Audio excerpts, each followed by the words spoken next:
السلام علیکم، میں ہوں رضوان اشرف۔ آخر کار امریکی صدر ڈونلڈ ٹرمپ نے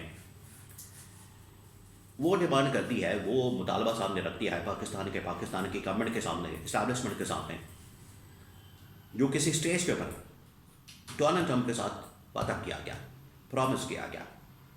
اس نے وہ ڈیمانڈ، وہ وعدہ ان کو یاد کروا دیا اور ڈیمانڈ رکھ دی ہے، اور ان کو ریمائنڈر دے دیا ہے کہ اب آپ اس ڈیمانڈ کو، اس مطالبے کو پورا کریں، اس کے اوپر عمل درآمد کریں، اس کے اوپر ڈیلیور کریں، ورنہ پھر بہت سخت قسم کا رد عمل آ سکتا ہے۔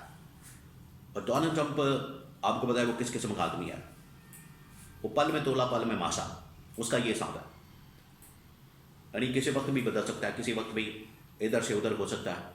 پچھلے اگر 6 مہینے سے 8 مہینے سے، خاص طور پر مئی کی جنگ کے بعد، پاکستان انڈیا کے درمیان جنگ کے بعد جب پاکستان نے کامیابی حاصل کی تو ڈونلڈ ٹرمپ نے بڑی تعریفیں کی ہیں پاکستان کی۔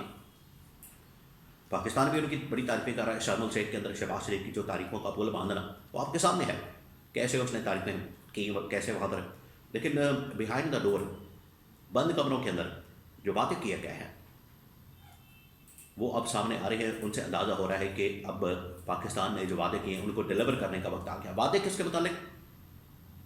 فلسطین کے متعلق، غزہ کے متعلق۔ یہ بڑا کرٹیکل معاملہ ہے، یہ آپ نے ذہن میں رکھنا، یہ بہت کرٹیکل معاملہ ہے، یہ کوئی چھوٹا بڑا معاملہ نہیں ہے۔ یہ ڈائریکٹ پاکستان کی بقا کے ساتھ، سلامتی کے ساتھ، اور اوور آل عالم اسلام کی، عرب ممالک کی، اسلامی ممالک کی، عالم اسلام کی آپ کہہ لیں، اس کی بقا اور سلامتی کے ساتھ یہ معاملہ جڑا ہے، غزہ اور فلسطین کا، وہاں پر فوج بھیجنے کا۔ تو اب ڈونلڈ ٹرمپ کی جانب سے یہ ڈیمانڈ دہرائی گئی ہے۔ اس کے بارے میں بڑی اہم ترین معلومات، کس طرح سے یہ موجودہ گورنمنٹ اسٹیبلشمنٹ کے لیے پریشانی کا باعث بن سکتا ہے، عمران خان کی ضرورت پڑ گئی ہے، عمران خان کیسے اس میں سے راستہ نکال سکتا ہے، اور عمران خان کے دور میں جب عمران خان پر یہ وقت آیا، جب عمران خان کے سامنے امریکہ نے اسی قسم کی ڈیمانڈ رکھی، آپ کو پتہ ہے امریکہ کو عادت پڑ جاتی ہے ڈو مور کی، یہ بھی کرے وہ بھی کرے، اور یہ پاکستان کی تاریخ بتاتی ہے کہ امریکہ کے ساتھ جب بھی پیچ اپ ہوا، اتحاد بنا 80s کے اندر بھی، جب افغانستان کے اندر رشیا کے خلاف، روس کے خلاف جنگ لڑی گئی، اس کے بعد 2001 میں 9/11 کے واقعے کے بعد افغانستان میں سیم وہی سچویشن، تو امریکہ کے ساتھ اتحاد کر کے پاکستان الٹا پھنس جاتا ہے۔ انہوں نے تو ایک مرتبہ دھمکی دی تھی کہ ہم پاکستان کو پتھر کے زمانے میں دھکیل دیں گے، پاکستان امریکہ کے ساتھ مل گیا اور اپنے آپ کو خود ہی پتھر کے زمانے میں دھکیل دیا۔ پھر اگلے 20 سال 25 سال جو پاکستان کا حشر ہوا وہ آپ کے سامنے۔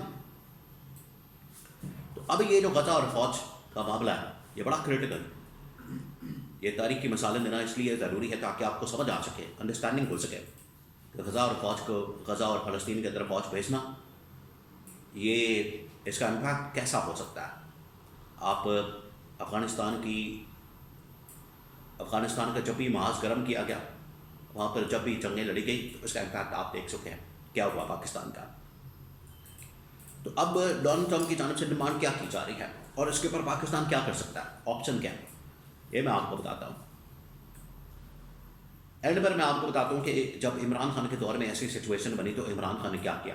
ابھی کرنٹ سچویشن، ڈونلڈ ٹرمپ سے لگتا ہے کہ وعدے کیا گئے، ڈونلڈ ٹرمپ کے ساتھ جو زبانی کلامی وربلی ان کے ساتھ پرومس کیا گیا، اس کے اوپر ڈونلڈ ٹرمپ کا رد عمل آ گیا۔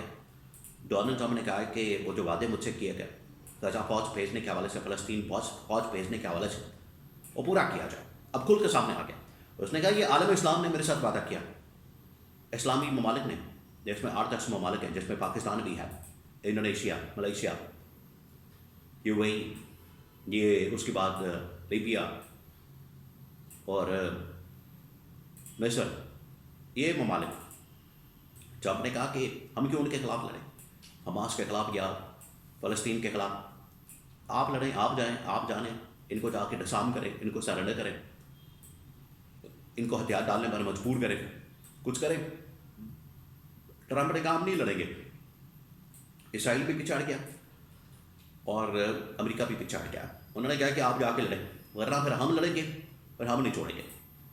تو اب یہ ڈونلڈ ٹرمپ کا دھمکی امیز قسم کا لہجہ، دھمکی امیز قسم کی اس کی بات، اس کا پیغام وہ آ گیا اور اس نے کھل کھلا کر بات کر دیا. پہلے آپ کو پتہ ہے اس کے بارے میں بہت سارے لوگ بات تو کر رہے تھے، لیکن کھل کر بات نہیں کی جا رہی تھی اس طرح سے کہ اصل معاملہ کیا ہے.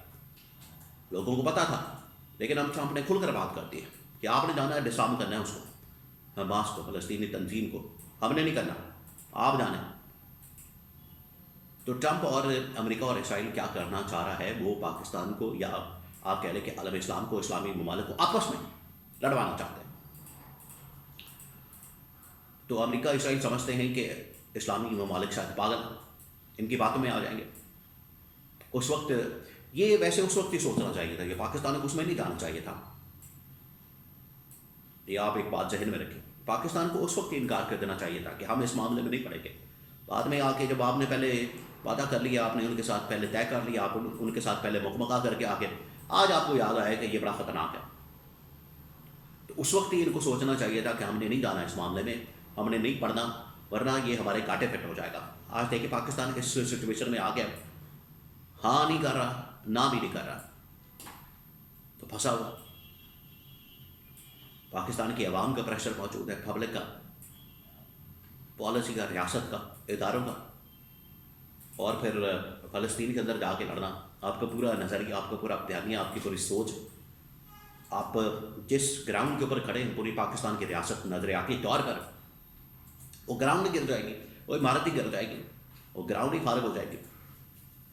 تو یہ بڑا کرٹیکل معاملہ ہے اس وقت. تو ٹرمپ کہہ رہا ہے کہ اگر آپ نہیں کریں گے تو پھر وہ پریشر ڈالے گا ان کے اوپر، پھر عمران خان کی رہائی، انسانی حقوق کی بحالی، عدلیہ، میڈیا کی آزادی کے اوپر بات کرے گا. یہ ہے سچ. اب میں آپ کو بتاتا ہوں کہ جب عمران خان کے دور میں اس طرح کی سچویشن بنی، کیونکہ امریکہ وقتاً فوقتاً پریشر ڈالتا رہتا ہے، اس نے بھی پاکستان کے اوپر پریشر ڈالا فوجی اڈے دینے کے حوالے سے کہ فوجی اڈے دیں ہمیں، آپ افغانستان کے اوپر سرویلنس کے لیے، انٹیلیجنس کے لیے، معلومات کے لیے فوجی اڈے دیں، فراہم کریں. پاکستان نے انکار کر دیا. عمران خان نے کہا کہ بالکل نہیں، ایبسولوٹلی ناٹ، نہیں دینے کا فوجی اڈے. تو امریکہ نے اس کی گورنمنٹ اڑا دی، رجیم چینج آپریشن کر دیا. اس سے زیادہ کچھ نہیں کر سکتے وہ. بعد میں انہوں نے آ کے کمپرومائزز کر لیے، وہ ایک الگ بات ہے. لیکن اگر آپ ڈٹ جائیں، کھڑے ہو جائیں، اب انکار کر دیں، آنکھوں میں آنکھیں ڈال کے بات کریں، تو اس کی مجال نہیں ہوگی آپ کے ساتھ بات کرنے کی. تو یہ اپروچ اپنانے کی ضرورت ہے پاکستان کا مفاد مد نظر رکھتے ہوئے.